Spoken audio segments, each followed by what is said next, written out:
பழங்குடியினர்களில் இப்போ இன்றைக்கி 3 பழங்குடியினர்கள் பார்க்க போகிறோம். யார்னா பூட்டியா பழங்குடியினர்கள். பூட்டியா பழங்குடியினர்கள் வந்து எந்த மரபில் தோன்றினவங்கன்னா திபேத்திய மரபில் தோன்றினவங்க. அவங்க வந்து சிக்கிமுக்கு வந்து இந்தியாவில் எங்கே குடியேறி இருக்காங்கன்னா சிக்கிமில் தான் இருக்காங்க. சிக்கிம் பகுதியில் வடபகுதியில் இவங்க என்னென்னு சொல்கிறாங்கன்னா லாச்சேன் பாஸ் லாச்சுங் பாக்ஸ் அப்படின்னு தான் அறியப்படுறாங்க.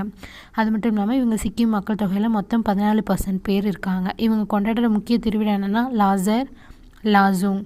அடுத்த பழங்குடியினர்கள் யார் பார்க்க போகிறோன்னா செஞ்சு பழங்குடியினர்கள் எந்த பகுதியில் இருக்காங்கன்னா இந்தியாவில் எந்த பகுதியில் இருக்காங்கன்னா அவங்க வந்து ஆந்திராவில் நாகார்ஜுனா சாகர் புலிகள் சரணாலயத்தில் ஒரு பகுதியான நல்லமலை பகுதியில் தான் இவங்க இருக்காங்க.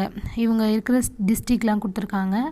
அடுத்து வந்து யாரை பார்க்க போகிறோன்னா கிரேட் அந்தமானீஸ் இவங்க எங்கே இருக்காங்கன்னா அந்தமான் தீவு கூட்டத்தில் தான் வசிக்கிறாங்க. அந்தமான் தீவு கூட்டத்தில் இவங்க தான் மற்ற பழங்குடியினர்களை விட அதிகமாக இருக்காங்க. ஆனால் இப்போது இவங்களோட மக்கள் தொகையில் வந்து இவங்க சில பேர் மட்டும்தான் அங்கே இருக்காங்க.